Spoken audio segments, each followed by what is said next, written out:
Hello everyone, मेरा नाम विकास है और आज मैं आपको बताऊंगा फाइनेंशियल प्लानिंग क्यों करी जाती है, उसकी क्या जरूरत रहती है। सबसे पहली बात, फाइनेंशियल प्लानिंग क्यों की जाती है।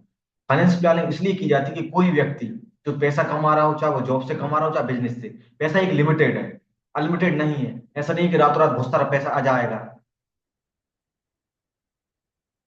पैसा लिमिटेड अनलिमिटेड नहीं है। अर्निंग सोर्स लिमिटेड रहती है, लेकिन खर्चे कुछ भी हो सकते हैं।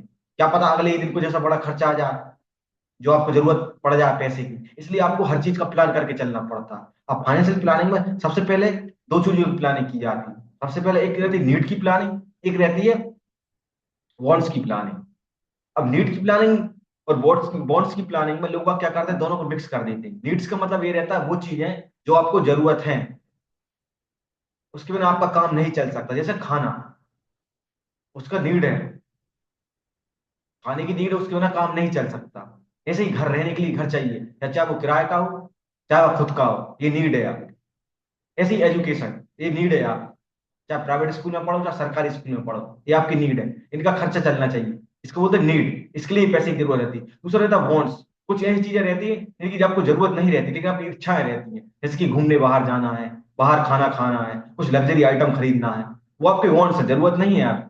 आपकी इच्छाएं हैं, आपको चाहिए कि हाँ ऐसी चीज चाहिए। अब फाइनेंशियल प्लानिंग करने के लिए क्या करना पड़ता है, मैं आपको बताता हूँ। फाइनेंशियल प्लानिंग में क्या रहता है, किसी व्यक्ति के जीवन में दो संभावनाएं रहती हैं और दो तीन तीन संभावनाएं रहती हैं और दो जिम्मेदारियां रहती हैं।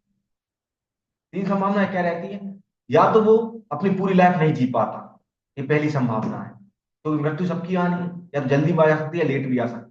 दूसरी बात क्या रहती है, वो ज्यादा समय तक जीता है, उसके लिए पैसा चाहिए। मान लो कोई 100 साल तक जीता है, उसके खाने के लिए पैसे। तीसरा क्या रहता है, उसका एक्सीडेंट हो जाता है, एक्सीडेंट हो गया, हाथ पैर टूट गया कुछ। तो दो जिम्मेदारियां क्या रहती हैं उसकी, या तो उसके बच्चों की एजुकेशन का रहता है प्लान करना, या बच्चों की एजुकेशन के बाद बच्चों की मैरिज का प्लान करना रहता है। तो यहाँ पे क्या रहता है, लोग प्लानिंग बिल्कुल नहीं करते। क्या नहीं करते प्लानिंग, उनका हर काम ऐसे रहता है अधर्म में।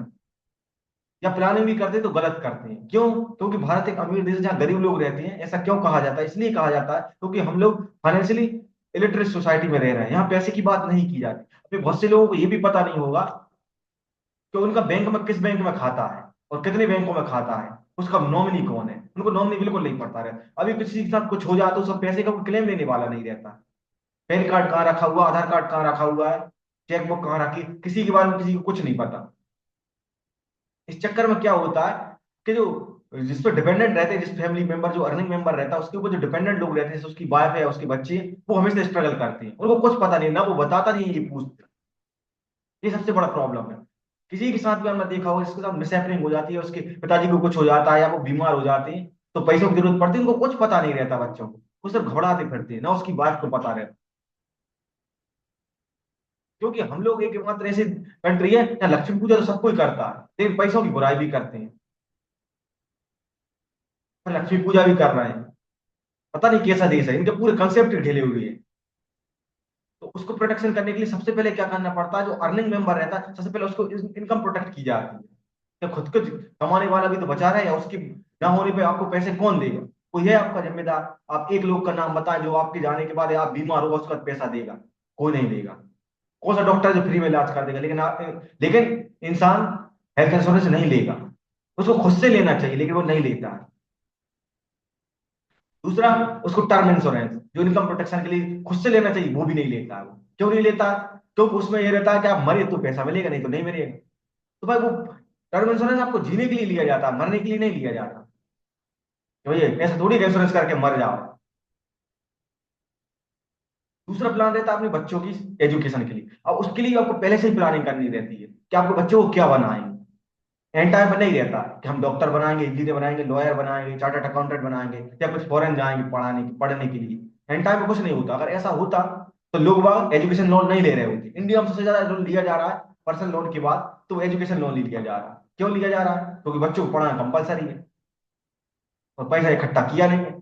सबसे ज्यादा टीयर 2 टीयर 3 सिटी के लोग एजुकेशन लोन ले रहे हैं। क्यों ले रहा है? क्योंकि उन्होंने प्लानिंग नहीं करी। और एंड टाइम हर किसी को लोन मिलता भी नहीं है, तो बच्चे पढ़ नहीं पाते फिर उनके। इसलिए उसके लिए आपको ऐसे प्रोडक्ट में इन्वेस्ट करना चाहिए तो लॉन्ग टर्म के लिए हो, लेकिन उसका इंटरेस्ट फिक्स हो, गारंटेड हो, और कंटिन्यूटी रहे आपकी इन्वेस्टमेंट, ये नहीं कि एक साल इन्वेस्ट कर दिया दूसरा साल नहीं किया, फिर 30 साल कर दिया चौथा साल नहीं किया।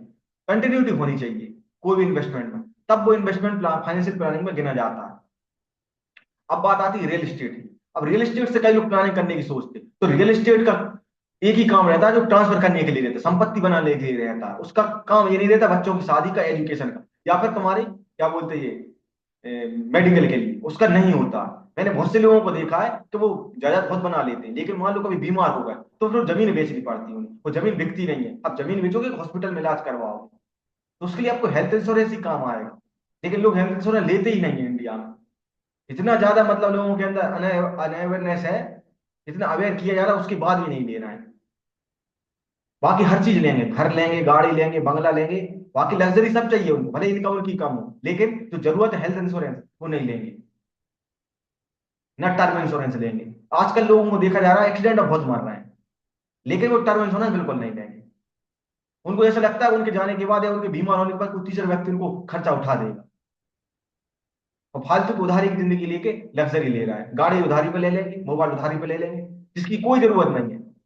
उनको सबसे पहले अपने क्या बोलते हैं बेसिक नीड पूरी करनी चाहिए, उसके बाद लग्जरी पे जाना चाहिए, डायरेक्टली लग्जरी पे जा रहा है। मतलब डायरेक्ट लग्जरी पे जा रहा है, सबसे पहले बेसिक नीड पूरी की जाती है, लेकिन यहाँ इंडिया में ऐसा नहीं है। यहाँ डायरेक्ट लोगों को लग्जरी चाहिए, इसलिए इंडिया में सबसे ज्यादा फ्रॉड होते हैं, क्योंकि शॉर्ट टर्म में भी बनना सबको। लॉटरी का फ्रॉड इंडिया में होता है, क्रिप्टो करेंसी का फ्रॉड इंडिया में होता है, ईमेल स्कैम इंडिया में होता है, अभी डिजिटल अरेस्ट इंडिया में हो रहा है। क्यों हो रहा है? क्योंकि यहाँ के लोग बहुत ग्रीडी हैं, लालची हैं। इन्हें कोई बता देगा कि 3 साल में पैसा डबल हो जाएगा, तुरंत उसमें लगा देंगे। अरे दिमाग में इनको दिया बिल्कुल नहीं। और अच्छे नहीं, बड़े बड़े लोग फंसते हैं इसमें, क्योंकि वही पैसा हाथ का मैल है, ये सिखाया है इंडिया में, लेकिन पैसा चाहिए सबको फिर भी। इनकी कॉन्सेप्ट बिल्कुल क्लियर नहीं है। हमेशा दो पांव पर, दो नाव पर पांव रखेंगे, इस पे भी डूबेंगे उस पे भी डूबेंगे।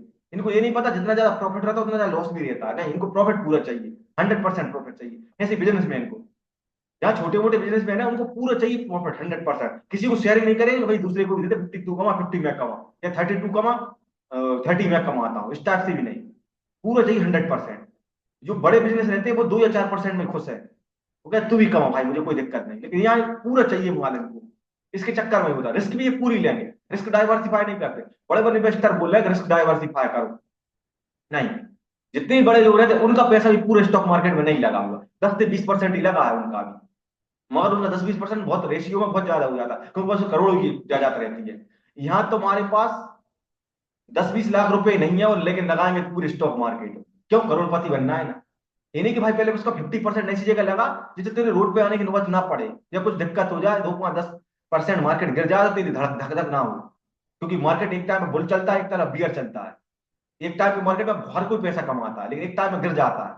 अब कब पता है तेरे को पैसा कमाने वाला टाइम है या गिराने गिरने वाला टाइम, तुझे पता है क्या? किसी को पता नहीं रहता कब गिरना है कब गिर नहीं गिरना। ये लाखों करोड़ गायब हो जाते हैं मार्केट से बड़े बड़े कंपनियों के, लेकिन उनको इसलिए फर्क नहीं पड़ता कि वो कंपनी का पैसा रहता है, इंडिविजुअल उनका पैसा नहीं रहता है।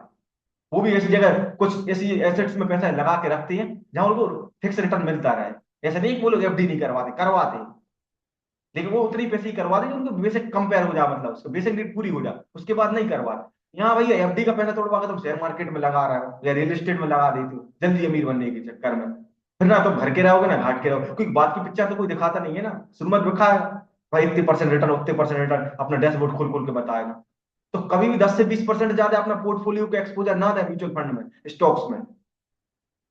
कभी भी मार्केट गिर जाएगा या बढ़ तो आपको हमेशा बार बार देखना पड़ेगा, और लॉन्ग टर्म के लिए आए मार्केट में। ये नहीं कि भैया 1 लाख बचा हुआ है, मुश्किल से 1 लाख की सेविंग हो रही साल में, लगा दिया म्यूचुअल फंड में, बढ़ जाए।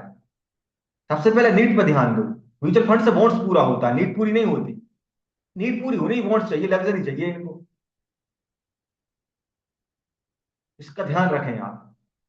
कोई भी आपको ये म्यूचुअल फंड का बोले तो बिल्कुल आप इन्वेस्ट करें म्यूचुअल फंड में, लेकिन 10 से 20% आपका पोर्टफोलियो का जाना चाहिए, उससे ज्यादा नहीं जाना चाहिए। या आपने पूरी लग्जरी, मतलब आपने बेसिक नीड पूरी कर ली हो, तो उसके बाद आप जितना पैसा उतना डाल सकते हैं, क्योंकि आपको देखना ही नहीं 10-20 साल तक पड़ा है पैसा, वो तो जैसे अपन दान में दे देते ना, देखने नहीं दो ये सांस से दिए सांस का पता नहीं पड़ा, ऐसे ही आपने 10-20 लाख डाल दिया आपने म्यूचुअल फंड में, या एसआईपी में डाल दी 10,000 रुपए महीने की या 20,000 रुपए महीने की, तो छोड़ दो लगा के, सीधे 20 साल बाद ही देखेंगे बढ़ रही है घट रही जो भी हो रही है, तो वो बढ़ेगी या घटेगी तो आपको तब स्ट्रेस नहीं रहेगा। अब हर 5 साल में देखो, आप 4 साल में देखो, 3 साल में देखो, या 10 साल में देखो, उसी टाइम में मार्केट गिर गया मान लो, तो आपको कहो अरे यार मेरे बढ़ के घट गया यार, ये सब हो गया वैसा हो गया। तो आपको फर्क इसलिए पड़ जाएगा क्योंकि आप लोअर मिडिल क्लास या मिडिल क्लास है। बड़े लोगों को फर्क नहीं पड़ता। पढ़ता उनको भी इतना नहीं पड़ता, क्योंकि उनने तो बेसिक चीजों के लिए पूरा निपटारा कर रखा। बच्चों के एजुकेशन प्लान पहले ही कर रखे रहते हैं, मैरिज का प्लान उनको पहले से ही रहता है, और खुद का हेल्थ का प्लान वो कर रखे हैं, टर्म प्लान लिया है, मेडिकल प्लान लिया हुआ है उनने। यहाँ तुमने कुछ प्लान लिया ही नहीं है, रिटायरमेंट प्लान तो किया ही नहीं है। इनको ये करना चाहिए, उसके बाद लग्जरी पे जाओ। नहीं, बेसिक नीड पूरी कर नहीं पा रहे और लग्जरी पे जाएंगे। मतलब घर है नहीं, और लेकिन मोबाइल बड़ा चाहिए, टीवी बड़ी चाहिए, लेकिन घर से बेसिक नीड है, घर को जरूरत नहीं है, एंटरटेनमेंट पैसा खर्चा करेंगे। इसका आप ध्यान रखें, क्योंकि यहाँ पे क्या है, सोशल मीडिया पर फालतू की एडवाइस बहुत दी जा रही है। उन फालतू के एडवाइस का क्या है, वो तो निकल लेंगे, दिक्कत आपको होगी। अगर आपको ये वीडियो अच्छी लगी हो तो उसको लाइक करें, शेयर करें, चैनल को सब्सक्राइब करें। Thank you.